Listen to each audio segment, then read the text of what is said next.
আমাদের ওয়ালা বাড়া সম্পর্কে কারণ হয়তো জ্ঞানের অভাব, কেউ হয়তো সেকুলার পৃথিবীর নানা অপপ্রচারের শিকার হয়ে এ সম্পর্কে ভুল ধারণা করে বসে আছে। তাদের এই ধারণাটি ভাঙা দরকার।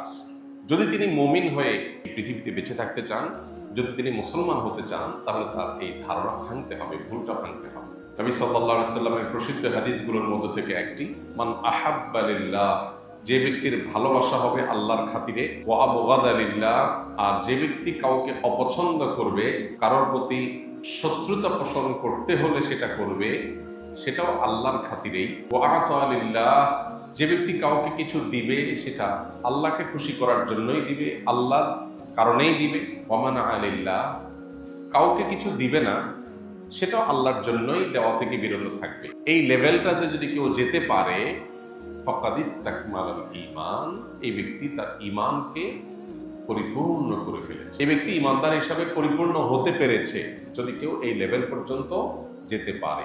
আল্লাহ সুবহানাহু ওয়া তাআলা আমাদেরকে এই লেভেলের ঈমানদার হওয়ার তৌফিক দান করুন। আমিন। এই হাদিসটি ইসলামী আকীদা, ইসলামী বিশ্বাসের একটা গুরুত্বপূর্ণ ভিত্তি, আর সেটি হলো আল ওয়ারা ও আল বারা, আল্লাহর জন্য ভালোবাসা এবং আল্লাহর জন্য বৈরিতা। এটা ঈমানের গুরুত্বপূর্ণ একটা পার্ট, ঈমানের গুরুত্বপূর্ণ একটা অংশ। এর সাথে ঈমানের সম্পর্ক অত্যন্ত সুগভীর এবং সুনিবিড়। আজ নানা মুখরোচক স্লোগানে আমরা অনেকে ঈমানের গুরুত্বপূর্ণ এই বিষয়টাকে ভুলে বসেছি, অনেকে ভুল বুঝে বসে আছে। অনেকে হয়তো দিন সম্পর্কে খুব ভালো জানাশোনা না থাকার কারণে এ সম্পর্কে আমরা জানিই না যে ওয়ালা এবং বারা জিনিসটা আবার কি। এই যে আমাদের ওয়ালা বারা সম্পর্কে কারণ হয়তো জ্ঞানের অভাব, কেউ হয়তো সেকুলার পৃথিবীর নানা অপপ্রচারের শিকার হয়ে এ সম্পর্কে ভুল ধারণা করে বসে আছে। তাদের এই ধারণাটি ভাঙা দরকার। যদি তিনি মুমিন হয়ে এই পৃথিবীতে বেঁচে থাকতে চান, যদি তিনি মুসলমান হতে চান, তাহলে তার এই ধারণা ভাঙতে হবে, ভুলটা ভাঙতে হবে। আমাদের এই পৃথিবীতে এখন খুব মুখরোচক একটা স্লোগান হলো উদার হও, যেটা শুনতে খুব ভালো শোনা যায়। এই স্লোগানটা আপনি দেখবেন ইসলাম এবং মুসলমানদের প্রতি যারা বিদ্বেষ পোষণ করে, শত্রুতা যাদের অন্তরে লালন করে, সেই মানুষগুলো এই স্লোগানটা একটু বেশি বেশি বলে যে আমাদেরকে উদার হতে হবে, আমাদেরকে ব্রড হতে হবে। এ সম্পর্কে আলী রাদিয়াল্লাহু তাআলা সে উক্তিটা খুব জুৎসই মন্তব্য মনে হয়। কালিমাতু হাক্কিন উরিদা বিহাল বাতিল, কথা সত্য মতলব খারাপ। উদার হতে হবে ঠিক, কিন্তু আসলে তারা আমাদেরকে অর্থাৎ মুসলমানদেরকে উদার হওয়ার কথা বলে যেই জায়গাটা নিতে চায় সেটা আমাদের কাঙ্ক্ষিত জায়গা আসলে না, সেটা আমাদের প্রত্যাশিত জায়গা না, সেখানে আমরা আসলে যেতে চাচ্ছি না, নিজের অজান্তে সেই জায়গাটা হয়তো আমি চলে যাচ্ছি। আল্লাহর জন্য ভালোবাসা, আল্লাহর জন্য বৈরিতা, এই বিষয়টাকে আজ আমাদের মুসলমানদের মধ্যে অনেকে, অর্থাৎ সো কল্ড বা নামধারী মুসলমানদের মধ্যে অনেকে মনে করে এটা একটা সীমাবদ্ধতা, সংকীর্ণতা। যেমন আপনারা খুব চমকপ্রদ কিছু কথা শুনতে পারেন, এর ভিতরে একটা হলো সবার উপর মানুষ সত্য, তাহার উপর নাই। মানবিকতা, মানবিক মূল্যবোধ, এই বিষয়গুলোকে সবচেয়ে বড় করে দেখা। মানুষকে মানুষ হিসাবে দেখেন, ধর্মের বিচারে দেখেন না। শুনতে খুব সুন্দর শোনা যায় না? বাহ, কত উদার, কত ব্রড।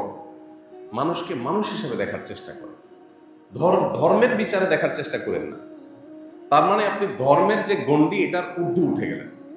সুবহানাল্লাহ, ধর্মের গণ্ডি থেকে ঊর্ধ্বে উঠে গেলেন। কোরআন এবং হাদিস বলছে ভালোবাসা হবে আল্লাহর খাতিরে। একজন মানুষ আল্লাহর প্রতি ঈমান আনছে, তাকে আমি ভালোবাসবো, আমার ভালোবাসাটা তার জন্য হবে আল্লাহর খাতিরে, বিকজ তিনি আল্লাহর প্রতি বিশ্বাসী, তিনি আমার লোক, আমি তার লোক, আমরা একে অন্যের অভিভাবক। কোরআনে বারবার যে কথাটি আল্লাহ বলেছে, ঈমানদাররা পরস্পর পরস্পরের অভিভাবক, ঈমানদাররা পরস্পর পরস্পরের বন্ধু, আপন। একজন মানুষ আফ্রিকায় বসবাস করতে পারেন, আমেরিকায় বসবাস করতে পারেন, কিন্তু তিনি যখন আল্লাহর প্রতি বিশ্বাসী হবেন তখন তার সাথে আমার একটা বন্ধনের কারণে আলাদা একটা ভালোবাসা তৈরি হয়ে যাবে। আর কোনো মানুষ আমার সাথেই হতে থাকেন, কিন্তু তিনি আল্লাহ বা তার রাসূলের প্রতি বিশ্বাস রাখেন না, বরং ইসলাম মুসলমানদের প্রতি বিদ্বেষ লালন করেন, এই লোকটাকে আমি অপছন্দ করব আল্লাহর খাতিরে। হতে পারে সে আমার পরিবারের সদস্য, হতে পারে রক্ত সম্পর্কেও কেউ, কিন্তু তাকে যে অপছন্দ করব সেটা কাজ খাতিরে? আল্লাহর খাতিরে। ঠিক যেমন আমরা রাজনৈতিক বিবেচনায়, দলীয় বিবেচনায় একে অন্যকে ভালোবাসি বা বিদ্বেষ পোষণ করি। যিনি যেই দল করেন ওই দলের নেতা কর্মী, সমর্থক, অনুসারী সবাইকে তার ভালো লাগে, আর প্রতিপক্ষ দলের সবাইকে তার কাছে খারাপ লাগে। এখানে ভালোবাসার মানদণ্ড কি? দলীয় আনুগত্য বা দলের প্রতি ভালোবাসা। মানুষের বিভিন্ন বিষয়কে কেন্দ্র করে ভালোবাসা হতে পারে। যেমন আমরা যখন দূর দেশে যাই, যখন শুনি আমার দেশি বাংলাদেশি ভাই, তখন একটা টান অনুভব করি। এগুলো প্রকৃতিগত। যখন আমরা দেখি কোথাও গিয়ে একজন মানুষ বাংলায় কথা বলছেন, দূর দেশে যেখানে বাংলায় কথা বলা লোক নাই, তখন আমরা একটা টান অনুভব করি যে আমার ভাষাভাষী। এগুলো সবই প্রকৃতিগত এবং এগুলো কোনো দোষণীয় বিষয় না, এগুলো স্বাভাবিক। কিন্তু আমি বলছি আইডিওলজিক্যাল জায়গা থেকে মানুষের ভালোবাসার একটা মানদণ্ড থাকতে হয়। যদি বলেন যে না আমি এসব মানদণ্ডের ঊর্ধ্বে, তাহলে আপনি ঈমানের গণ্ডির বাইরে। ঈমানের গণ্ডির বাইরে। আমরা যেটাকে অনেক ক্ষেত্রে উদারতা মনে করি সেটা মূলত উদাসীনতা। আমরা যেটাকে মনে করি ধর্মীয় উদারতা, কোন কোন ক্ষেত্রে সেটা ধর্মের বেলায় উদাসীনতা। বেশ কিছুদিন আগেই একজন বড় ক্রীড়া তারকা, ক্রীড়া জগতের তারকা, ভিনদেশী, ইংলিশে তার একটা টিভি সাক্ষাৎকার, এটা কোনোভাবে শোনার সুযোগ হয়েছে এবং এটাকে অনুবাদ করে আমরা আমাদের ফেসবুক পেজে প্রচারও করেছি। আমার যতটুকু মনে পড়ে সাবটাইটেল দিয়ে বাংলায় আমরা প্রচার করেছি। ভদ্রলোক চমৎকার একটা কথা বলেছেন। উনি তখন অমুসলিম ছিলেন, সম্ভবত খ্রিস্টান ছিলেন। তিনি একটা কথা বলেছিলেন যে ধর্মগুলো যদি শেয়ার বাজারে উঠে এবং এগুলো যদি দর ঠিক করা হয়, তো আমি একজন খ্রিস্টান হলেও ইসলাম ধর্মের শেয়ার আমি কিনব। কেন কিনবেন? উনি বলছেন আমি বাজি ধরে বলতে পারি পৃথিবীতে টিকলে শুধু এটাই টিকবে, আর বাকিগুলো টিকবে না। এবং তিনি অনেকগুলো কথা বলেছেন। বলেন যে আমরা আমাদের পশ্চিমা পৃথিবীতে মেয়েদেরকে উদারতা, স্বাধীনতার নাম দিয়ে যা দিয়েছি, তাতে মেয়েরা ক্ষতিগ্রস্ত হয়েছে। আমরা ক্ষতিগ্রস্ত হয়েছি, ছেলেরাও সবাই ক্ষতিগ্রস্ত হয়েছে। তিনি উদাহরণ টেনে বলছেন যে আপনি যদি সৌদি আরবে যান তো দেখবেন একজন মেয়ের 8টা 10টা 12টা বাচ্চা। এতগুলো বাচ্চা সামলানোর পরে সে খুব হ্যাপি, তার কোনো দুঃখ নেই। সে এটা বলতেছে না যে আমার স্বামীর সেবা, এতগুলো বাচ্চার খেদমত, এরপরে সংসার, আত্মীয় স্বজন, আমি আর পারতেছি না। কিন্তু এর বিপরীতে আপনি দেখবেন আমাদের পশ্চিমা পৃথিবীতে, তিনি তার তখনকার কথা বলছেন যে পশ্চিমা পৃথিবীতে নারী অধিকার দেওয়ার নাম করে নারীদেরকে যা দেয়া হয়েছে তাতে তারা ডিপ্রেশন এবং ফ্রাস্ট্রেশন ছাড়া আর কিচ্ছু পায় নাই। শুধু নারীরা না, ছেলেরাও। পরিবার ব্যবস্থাপনা ভেঙে পড়ে গেছে, কোনো স্বামী নাই, সংসার নাই, ছেলে মেয়ে নাই, ঝামেলা নেই, তারপর সে ডিপ্রেসড, সে বেঁচে থাকতে চায় না, হতাশা তাকে গ্রাস করে ফেলে, সে মেডিসিন নিয়ে ঘুমাতে চায়, সে মাদক নিয়ে কোনো রকম পৃথিবীর জগৎ থেকে বাইরে গিয়ে সে কোনো রকম বেঁচে থাকতে চায়। এই কঠিন বাস্তবতা কথা তিনি তুলে ধরেছেন এবং সেখানে একটা কথা বলেছেন যেটা আমার মূল আলোচ্য বিষয়, সেটা হলো তিনি বলেছেন যে if you tolerate for everything you are stand for nothing. আপনি যদি সব ব্যাপারে টলারেন্ট হয়ে যান, সব ব্যাপারে যদি বলেন উদার হয়ে যান, তাহলে আপনি আসলে কোনো আইডিওলজি নাই, আপনার কোনো দর্শন নাই, আপনার কোনো অবস্থান নাই, আপনি আসলে আদর্শিকভাবে দেউলিয়া একজন মানুষ। আমাদের সমাজে এখন এই স্লোগানটা বেশ জনপ্রিয় হয়ে উঠছে। পশ্চিমা পৃথিবী থেকে আসছে এটা, সেকুলাররা আমদানি করছে, মুসলমানের সন্তানরা সেটাকে গোগ্রাসে গিলছে। মানুষ হিসাবে দেখেন, ধর্মীয় গণ্ডিতে দেখেন না, শুনতে খুব ভালো শোনা যায়। কিন্তু ভাইরা আমার, যারা এই স্লোগানগুলো বলে, আপনি যদি একটু নিবিড়ভাবে পর্যবেক্ষণ করেন দেখতে পাবেন তারা এই স্লোগানটা মুখে বলে, বাস্তবে হুবহু এর বিপরীতটা তারা করে।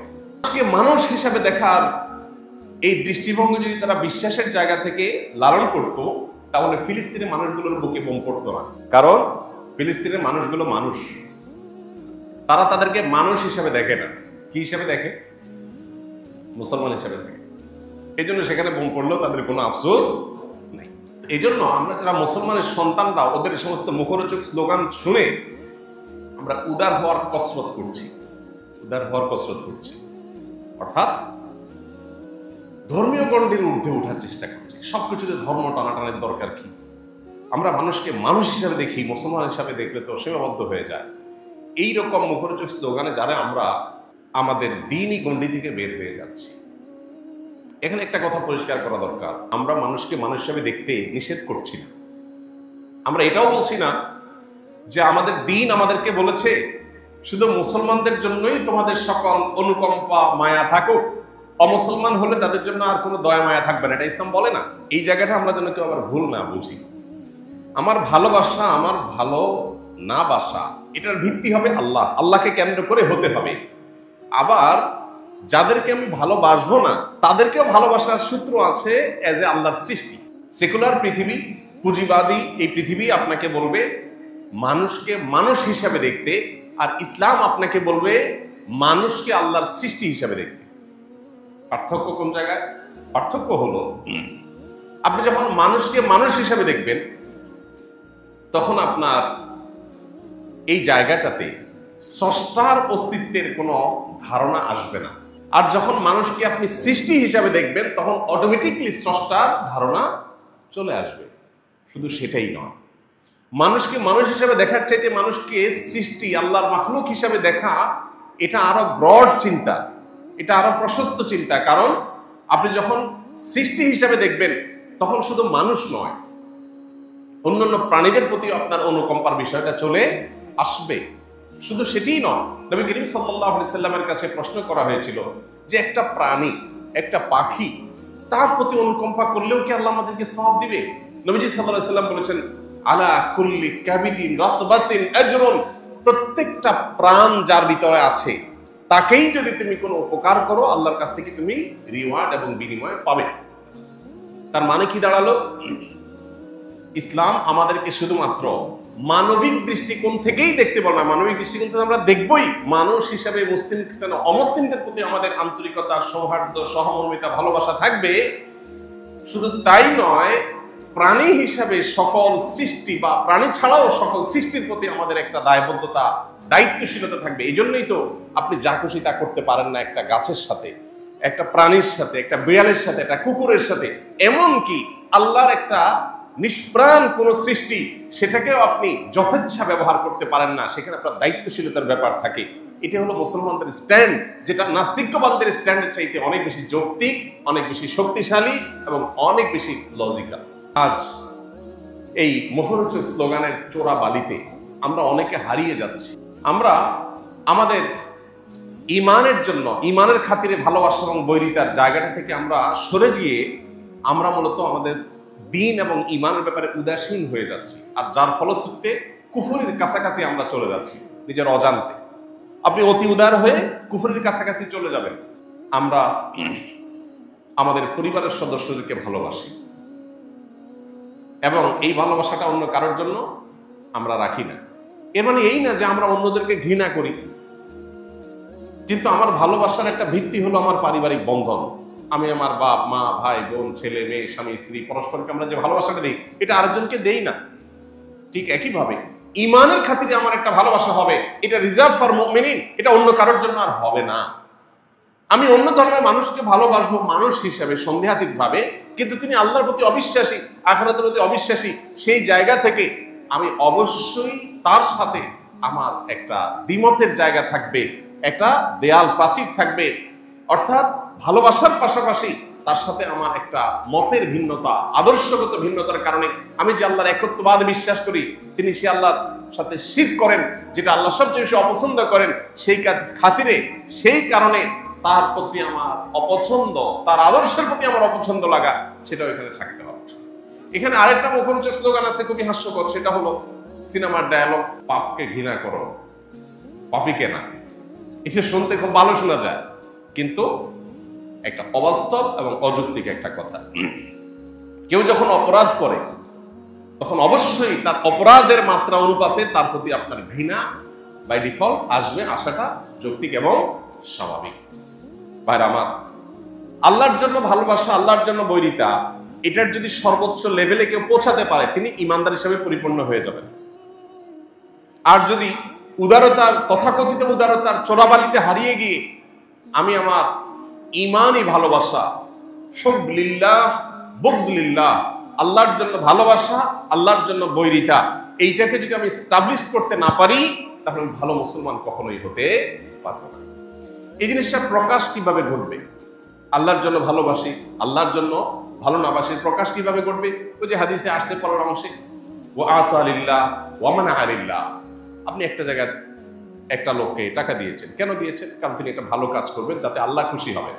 আরেক জায়গায় টাকা দেওয়ার অপশন আছে, বাট আপনি দিচ্ছেন না কেন? কারণ এখানে দিলে আল্লাহ নাখোশ হবেন, অসন্তুষ্ট হবেন, সেজন্য আপনি দিলেন না। আপনি কাউকে ভালোবাসলেন কেন? কারণ লোকটা খুব আল্লাহওয়ালা, লোকটা খুব আমলদার, লোকটা খুব সৎ, হালাল উপার্জন করেন, উত্তম আচরণ আছে, তিনি নামাজি, তিনি মানুষের ব্যাপারে দায়িত্বশীল, লেনদেনে খুব সঠিক, তিনি একজন আদর্শ মুসলমানের চিত্র তার মধ্যে ফুটে উঠেছে, সেই কারণে আপনি তাকে ভালোবাসেন। এটা আল্লাহর জন্য ভালোবাসা। আরেকটা লোক, সে হয়তো আপনার কাছের লোক কিন্তু লোকটা খারাপ, এজ এ মুসলমান সে ভালো মুসলমান হতে পারে নাই, অথবা আল্লাহ প্রতি বিশ্বাসী না, আল্লাহর অনুগত না, আল্লাহ রসুলের সুন্নাহর অনুসারী না, সেই কারণে আপনি তাকে পছন্দ করেন না, এটা আল্লাহর জন্য অপছন্দ করেন। এই বিষয়টাকে আরেকটা হাদিসে নবী সাল্লাল্লাহু আলাইহি সাল্লাম আরো চমৎকার ভাবে তুলে ধরেছেন। সেটা হলো, তিনি বলেছেন, হাদিসটি আমরা সবাই কম বেশি শুনেছি, প্রত্যেক মুসলমান, পুরো পৃথিবীর সমস্ত ইমানদাররা সবাই একটা দেহের মতো, একটা শরীরের মতো। যখন পুরো শরীরের কোনো একটা অঙ্গ অসুস্থ হয়, জ্বর হলো, মাথা আঘাতপ্রাপ্ত হয়েছে, আঘাতের কারণে শরীরে জ্বর এসে গেছে, পায়ে তো আসে না জ্বর, কি বলেন? হাতে জ্বর হয় কেন?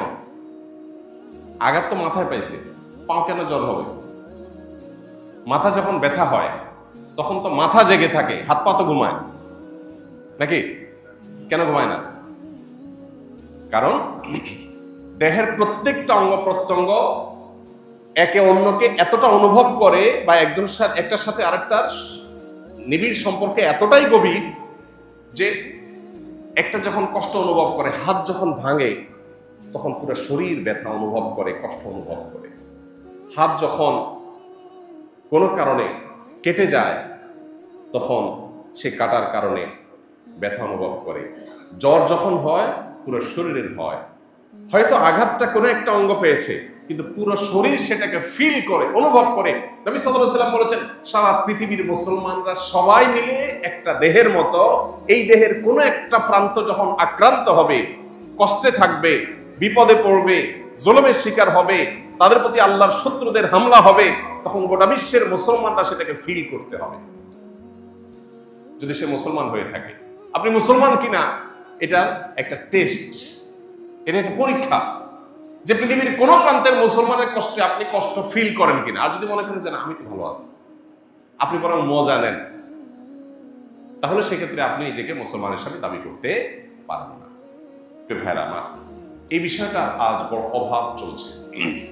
আমরা পারিবারিক ভিত্তিতে ভালোবাসা, ভাষার কারণে পরস্পরের প্রতি ভালোবাসা, একই ভূখণ্ডের একই এলাকার মানুষ হওয়ার কারণে ভালোবাসা, এরকম আরো নানা ভালোবাসার সাথে আমরা পরিচিত, কিন্তু আল্লাহর সাথে, আল্লাহর কারণে ভালোবাসার সাথে আমরা বেশিরভাগ মানুষ সেভাবে পরিচিত না। আল্লাহ তাআলা বলেছেন, ওয়াল্লাযীনা আমানু আশাদ্দু হুব্বান লিল্লাহ, যারা আল্লাহর প্রতি ঈমান এনেছে তারা সবচেয়ে প্রগাঢ় ভালোবাসাটা আল্লাহকে দেয়, বা আল্লাহর কারণে মানুষকে দেয়, বা অন্য সৃষ্টিকে দেয়। একটা প্রাণীর প্রতিও তার যে মায়া হয় সেটা সৃষ্টি হিসাবে হয়। এখানে দৃষ্টিভঙ্গিটা সৃষ্টি হিসাবে মানুষের গণ্ডি থেকে আরো ঊর্ধ্বে, এবং এটা আমাদেরকে স্রষ্টার অস্তিত্বের প্রতি বিশ্বাস বদ্ধমূল করে দেয়। আল্লাহর জন্য আমাদেরকে, আল্লাহর জন্য ভালোবাসা, আল্লাহর জন্য বৈরিতা, ওয়ালা এবং বারার এই গুরুত্বপূর্ণ বিষয়টাকে আমাদের জীবনে যেন এস্টাবলিশ করার তৌফিক দান করে। প্রিয় ভাইরা আমার, আজ পশ্চিমা দুনিয়াতে তারা নানা দিক থেকে এগিয়ে আছে আমাদের চাইতে, এবং এগিয়ে থাকার কারণে তাদের থেকে যা পাই সেটাকেই গোগ্রাসে গেলার একটা প্রবণতা আমাদের সমাজে প্রকট আকার ধারণ করেছে। এটা এক দুর্ভাগ্যজনক বাস্তবতা। আমাদের শিক্ষিত তরুণরা, শিক্ষিত মানুষজন অনেকেই আছেন যে ওদের আমাদের চাইতে জাগতিক জ্ঞান বিজ্ঞানে এগিয়ে থাকা, নানান দিক থেকে এগিয়ে থাকার কারণে ওদের কাছ থেকে যেটাই পাই সেটাই আমরা গোগ্রাসে গেলি, আর ওরাও পরিকল্পনা করে আমাদের সমাজে সেগুলোকে পুশ করার জন্য হাজারটা চেষ্টা করে, শত শত হাজার হাজার কোটি টাকার ফান্ড তারা এই জন্য দেয়, যাতে করে মুসলমানদের সমাজ ব্যবস্থাতে এগুলো ঢুকিয়ে দেয়। মনে রাখবেন, কেন আপনাকে ওরা ধর্মীয় গণ্ডি থেকে বের করতে চায়, ঊর্ধ্বে ওঠার কথা বলে, মুখরোচক কথা বলে কেন আপনাকে সে আল্লাহর জন্য ভালোবাসা বৈরিতা এটার ঊর্ধ্বে উঠাতে চায় যে তুমি তোমার ধর্মের কারণে কেন ভালোবাসো, মানুষের পর কারণে ভালোবাসো, আরো উপরের গণ্ডিতে উঠো কেন চাচ্ছে? তারা মূলত চাচ্ছে আপনাকে আপনার গণ্ডি থেকে বের করতে। কেন বের করতে চায়? কারণ তারা জানে মুসলমানদের শক্তির জায়গায় হলো এটা। গোটা বিশ্বের মুসলমানরা বিভিন্ন ভূখণ্ডে বসবাস করতে পারে, বিভিন্ন ভাষায় কথা বলতে পারে, বিভিন্ন বিষয়ে তাদের মধ্যে ব্যবধানের প্রাচীর থাকতে পারে, কিন্তু ঈমানের সুতে সবাই আমরা গাথা একই মালায়, সেই জায়গা থেকে আমরা একে অন্যকে ফিল করব, অনুভব করব, এটা আমাদের অনেক বড় শক্তির জায়গা। এই জায়গাটা যদি আমরা সঠিকভাবে অ্যাড্রেস করতে পারি, এই জিনিসটাকে যদি আমরা সঠিকভাবে ধারণ করতে পারি, তাহলে পৃথিবীতে কেউ আমাদেরকে হারাতে পারবে না। এই জন্য তারা আমাদেরকে এই গণ্ডি থেকে বের করতে চায়।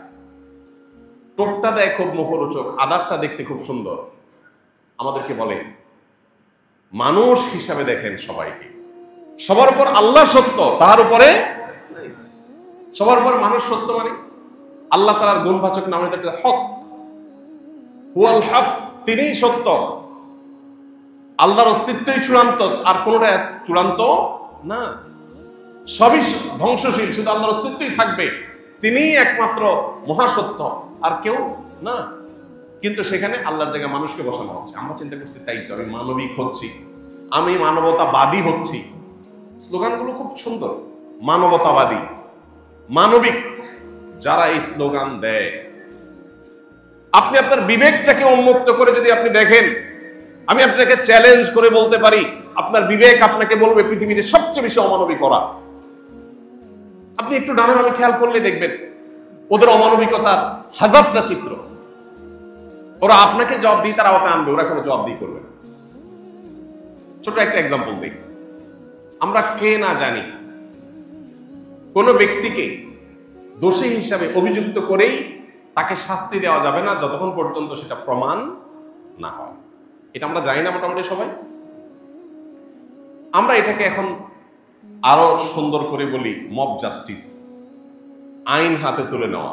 এগুলো কি ভালো না খারাপ? খারাপ। এই খারাপ পৃথিবীর সব সমাজই তো বলে নাকি? এবং যারা এগুলো বেশি বেশি বলে তাদের চরিত্রটা যদি আপনি দেখেন, ইরাকে হামলা করেছে কি অভিযোগে? সেখানে এমন কিছু অস্ত্র আছে যেগুলো মানবতার জন্য হুমকির। সেই অস্ত্র তাদের নিজেদের কাছে আছে, বাট তাদের কাছে আছে, এটা থাকতে পারে না, এই জন্য হামলা করছে। ওকে, হামলা করে একটা দেশ, একটা জাতি তছনছ করে শেষ করে দেওয়া হয়েছে, হাজার হাজার মানুষ হত্যা করা হয়েছে, হাজার হাজার নারী বিধবা হয়েছে, শিশু এতিম হয়েছে। শেষে সে অস্ত্র কি পাওয়া গেছে? যায়। তাহলে এই যে একটা ভুল আক্রমণ, প্রথমত আপনি কাউকে অভিযুক্ত করেই তাকে হামলা করছেন প্রমাণ হওয়ার আগে, এটা মব জাস্টিস। আপনি যখন একজন মানুষকে রাস্তায় চোর সন্দেহে ধরে তাকে গণপিটুনি দিয়ে মেরে ফেলবেন, এটা মব জাস্টিস। এটাকে আপনি খারাপ করেন, আমিও খারাপ বলি। তো আপনি যখন একটা দেশের উপরে হামলা করেন শুধুমাত্র সন্দেহের ভিত্তিতে, আপনি অভিযোগ করছেন আর হামলা করার জন্য রাইট হয়ে গেছে আপনার জন্য, প্রমাণ হওয়ার জন্য অপেক্ষা করলেন না, এমনকি সেটা নাই যে সেটা প্রমাণ হয়ে গেছে এরপর একটাবার সরি পর্যন্ত বলার প্রয়োজন অনুভব করলেন না। আপনার মতো এই আদর্শের মতো অথর্ব এবং আদর্শিকভাবে মুনাফিকি আদর্শ পৃথিবীতে আরেকটা হতে পারে? এখন আমরা আমাদের পার্শ্ববর্তী দুই দেশের মধ্যে যে যুদ্ধ লেগে গেছে দেখলাম, সেখানে আপনি একই জিনিস দেখতে পাচ্ছেন। একটু চোখ কান খুললে আপনি দেখবেন যে একই জিনিস হুবহু হয়েছে। যে এখানে আপনার অভিযোগ যে আমার দেশে দুর্ঘটনা ঘটেছে, হামলা হয়েছে, এটা তুমি করেছো, এই অভিযোগের ভিত্তিতে আমি সেখানে হামলা শুরু করলাম। সেটা প্রমাণ হওয়ার কোনো প্রয়োজন নাই, ন্যূনতম কোনো সেটা আপনার যৌক্তিক এবং সেটা প্রমাণিত, এটাকে সাব্যস্ত করার কোনো প্রয়োজন অনুভব করলাম না। তাহলে যারা আমাদেরকে বলছে যে মব জাস্টিস করা ঠিক না, আইন হাতে তুলে নেওয়া ঠিক না, তারা কিন্তু সারাদিন এই কাজটা করছেন। এরকম আপনাকে অন্তত 10টা এক্সাম্পল দেওয়া যাবে, যে এক্সাম্পল গুলো দেখে আপনার বিবেক আপনাকে বলবে পৃথিবীতে সবচেয়ে বড় ভণ্ড, সবচেয়ে বড় প্রতারক ওরা, যারা সারাদিন আমাদেরকে মানবিক হওয়ার, মানবতাবাদী হওয়ার সবক শোনায়। ইসলামের চাইতে বড় মানবতাবাদিতা, ইসলামের চাইতে বড় মানবিকতা, ইসলামের চাইতে বড় সৃষ্টির প্রতি সহনশীলতা অন্য কোনো জীবন দর্শনের নাই। যেগুলো আছে সেগুলো মুখরোচক এবং বাহ্যিক দৃষ্টিকোণ থেকে ভেতরে অন্তঃসার শূন্য। আমাদের অনেক মুসলমানের সন্তানরা এখনো নিজেদের অবস্থানটাকে তারা পরিষ্কার করতে পারেন নাই। তারা এখনো আজকের এই বিশ্ব পরিস্থিতিকে বিবেচনা করে, মূল্যায়ন করে কোনটা সঠিক কোনটা বেঠিক সেটা ধরতে পারেন নাই। দেখবেন যে অনেক মুসলমানের সন্তান মুসলমানদেরকে দোষে এবং মুসলমানদের শত্রুদেরকে আপন মনে করে ওরা অনেক শান্তিকামী। মুখরোচক আরেক শব্দ, শান্তিকামী। সবচেয়ে বেশি অশান্তি যারা করেছে তারা নাকি শান্তিকামী। নবী করিম সাল্লাল্লাহু আলাইহি সাল্লামের পুরো জীবনকে এমন ভাবে দেখায় যে উনি একজন যুদ্ধবাজ মানুষ ছিলেন। নাউজুবিল্লাহ। আমরা এর আগেও বলেছি 26টি যুদ্ধে প্রায় অংশগ্রহণ করেছেন নবী করিম সাল্লাল্লাহু আলাইহি সাল্লাম।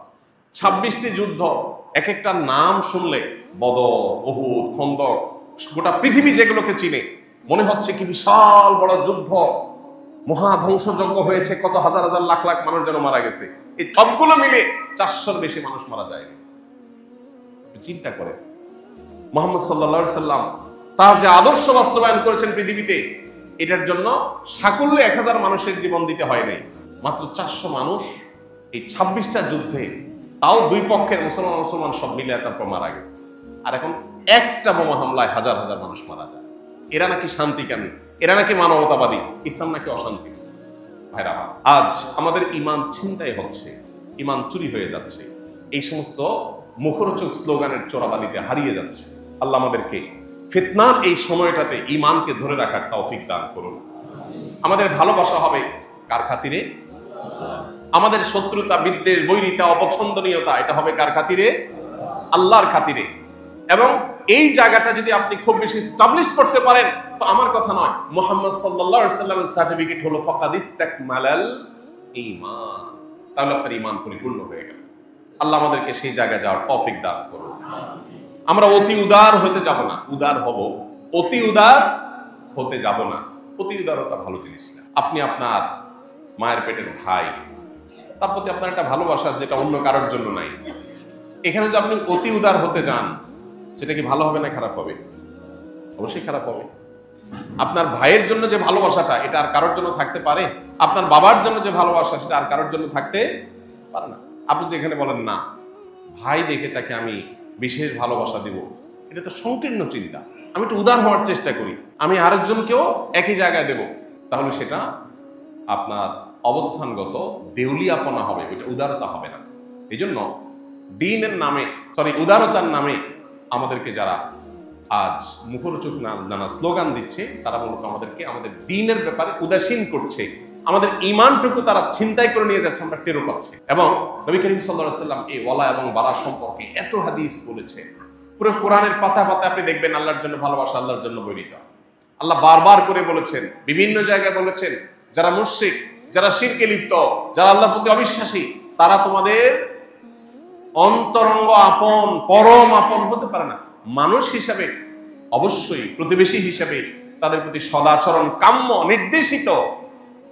শুধু তারা কেন, কোন প্রাণীও যদি হয় তার মুখেও পানির ফোঁটা দেওয়া, খাবার তুলে দেওয়ার শিক্ষা ইসলাম আমাকে দিয়েছে। সো আমি অন্য ধর্মাবলম্বী ভাইদের সাথে সামাজিক শান্তিপূর্ণ সহাবস্থান বজায় রাখা, মানুষ হিসাবে মানবিক তার যে পাওনাগুলো সেগুলো তাকে দেওয়া, এবং তার প্রতি সর্বোচ্চ শ্রদ্ধা ভালোবাসা রাখা এজ এ মানুষ, সেটা আমরা করবো। আমাদের নবীজি সাল্লাল্লাহু আলাইহি ওয়াসাল্লাম ইহুদীর লাশ দেখে দাঁড়িয়ে গেছে, জিজ্ঞাসা করা হলো, ইয়া আল্লাহর রাসূল, এটা তো ইহুদীর লাশ। বলেছেন, আলাইসাত নাফসা, মানুষ না? অতএব সেই জায়গাটাতে আমাদের অবস্থান ঠিক থাকতে হবে, কিন্তু আমাদের একটা রিজার্ভ ভালোবাসা চূড়ান্ত পর্যায়ে, সেটা হবে শুধুমাত্র আল্লাহর খাতিরে, অন্য কারোর খাতিরে হতে পারে। আল্লাহ আমাদেরকে সেই লেভেলের ভালোবাসা অর্জন করার তৌফিক দান করুন। এবং সেই লেভেলের ভালোবাসা শুধু হলে হবে না, বৈরিতাও লাগবে। ইব্রাহিম আলাইহিস সালাম বলেছেন, ইন্নী বারীউম মিনাল মুশরিকিন, আমি মুশরিকদের থেকে মুক্ত। মুশরিকদের লোক আমি না, আমি ওদের লোক না। হ্যাঁ, মানুষ হিসাবে সে বিপদে পড়বে, 100 বার তার মুখে হাসি আমি খাবার তুলে দেবো, 100 বার তার পাশে আমি দাঁড়াবো, 100 বার প্রতিবেশীর সাথে সদাচরণ করবো, তার সাথে সুন্দর আচরণ করবো, হাসি মুখে ব্যবহার করবো, সবই ঠিক আছে। কিন্তু তার আদর্শের থেকে আমি মুক্ত, তার আদর্শের ধারে কাছেও আমি নেই, আমার সাথে তার আদর্শিক দূরত্ব, ভিন্নতা, প্রাচীর এবং দেয়াল আছে। এগুলোকে যদি তুলে দিয়ে আপনি উদার হতে চান, তো আপনি আর যা হোক মুসলমান হতে পারবেন না। আল্লাহ আমাদের সবাইকে বুঝার তৌফিক দান করুন, আমল করার তৌফিক দান করুন। গোটা বিশ্বের কোথাও মুসলমান আক্রান্ত হলে আমি কষ্ট পাবো, মুসলমানের দুঃখে আমি দুঃখী হব, মুসলমানের সুখে আমি সুখী হব, মুসলমানের কল্যাণকামী হব, তার বিজয় প্রত্যাশী হব, তার ভালো চাইব, সেটা পৃথিবীর যে প্রান্তের মুসলমানই হোক না কেন। আমি মানবিকতার জায়গা থেকে অন্য ধর্মের মানুষের প্রতি আমার সহমর্মিতা থাকবে। শুধু তাই নয়, মানবিকতার আরো ঊর্ধ্বের গণ্ডিতে গিয়ে সৃষ্টি হিসাবে যে কোনো সৃষ্টির প্রতি আমি দায়িত্বশীল আচরণ করব। আল্লাহর কাছে তার জন্য আমার জবাবদিহিতা আছে। এই জায়গাটা আমাকে আমাকে উন্নত চরিত্রের যেই লেভেলে নিয়ে যাবে, তথাকথিত শুধু মানবিক যে স্তর বা লেয়ার, এই মানবিকতার লেয়ারে যে আমরা ততদূর যেতে পারবো না। সৃষ্টি হিসাবে যখন আমরা দেখব গোটা পৃথিবীকে, সৃষ্টি জগৎকে এবং আমাদের সবাইকে, তখন আমাদের দায়িত্বশীলতার পরিমাণটা আরো বাড়বে। কিন্তু দিন শেষে অ্যাজ এ মুসলিম আমার ভালোবাসাটা আল্লাহর খাতিরে রিজার্ভ থাকতে হবে। আল্লাহ আমাদের সবাইকে সেই তৌফিক দান করুন। আজ নানা কারণে আমরা আদর্শের ভিত্তিতে, রাজনৈতিক আদর্শের ভিত্তিতে ভালোবাসা, বৈরিতা, এটা আমাদের মধ্যে প্রকট আকারে আজ এটা বিরাজ করছে। এটা আমাদের সবার কাছে ক্রিস্টাল ক্লিয়ার যে আমরা রাজনৈতিক বিভিন্ন মতাদর্শের ভিত্তিতে আমাদের ওয়ালা এবং বারাকে আমরা ভালোবাসা এবং বৈরিতাকে আমরা স্টাবলিশ করে ফেলেছি। এবং আল্লাহর জন্য ভালোবাসা, বৈরিতাকে বোঝার জন্য আমাদের দেশে প্রচলিত রাজনৈতিক এবং দলীয় মতাদর্শের ভিত্তিতে যে ভালোবাসা, বৈরিতা, এটা সবচেয়ে উত্তম উদাহরণ। বোঝার জন্য এটা সবচেয়ে ভালো জায়গা। অতএব এখান থেকে বুঝে এই জায়গাটাই শুধু আল্লাহ তার রাসূলের জন্য আমি যদি রিজার্ভ করে ফেলতে পারি, দ্যাটস এনাফ। আমার ভালো মুসলমান হওয়ার জন্য এটাই যথেষ্ট হবে ইনশাআল্লাহ। আল্লাহ রাব্বুল আলামিন গোটা বিশ্বের মুসলমানদের জন্য কল্যাণ হয় সেরকম কাজ আমাদেরকে করার তৌফিক দান করুন। এবং শুধু মুসলমান নয়, অন্য ধরনের মানুষের প্রতিও মানবিক দায়িত্বশীল মানুষ হওয়ার তৌফিক আল্লাহ আমাদেরকে দান করুন। এবং তারও ঊর্ধ্বে উঠে সৃষ্টি জগতের প্রতিটি সদস্য, প্রতিটি বস্তু, তার প্রতি মুসলমান হিসেবে আমাদের যে দায়িত্বশীল হওয়ার কথা, আল্লাহ তাআলা সেটাও আমাদেরকে হওয়ার তৌফিক দান করুন। তাহলে সেক্ষেত্রে আমরা আল্লাহর প্রিয় পাত্র হতে পারবো, ভালো মুসলমান হতে পারবো, জান্নাতি হওয়ার উপযুক্ত আমরা হতে পারবো। এবং আমাদের আশেপাশে যত অশান্তি, যত হামলা পাল্টা হামলা, এগুলোর সবগুলোর অবসান ঘটে আল্লাহ রাব্বুল আলামিন শান্তিপূর্ণভাবে আমাদেরকে বসবাস করার তৌফিক দান করুন। বিশেষ করে আমাদের প্রিয় এই মাতৃভূমি, এই মাতৃভূমিকে আল্লাহ তাআলা সকল প্রকার অশান্তি, সকল প্রকার শকুনের চোখ থেকে আল্লাহ তাআলা হেফাজত করুন। সকল প্রকার বিপদ, মুসিবত, জাতীয় পর্যায়ে সকল প্রকার পরীক্ষা থেকে আল্লাহ তাআলা আমাদেরকে রক্ষা করুন। আমাদেরকে ঐক্যবদ্ধ থাকতে হবে, ঈমানি শক্তিতে বলীয়ান হতে হবে। এটাই আমাদের সবচেয়ে বড় শক্তির জায়গা। এর চেয়ে বড় কোনো শক্তির জায়গা আমাদের আর নাই। আল্লাহ এটা আমাদেরকে বোঝার তৌফিক দান।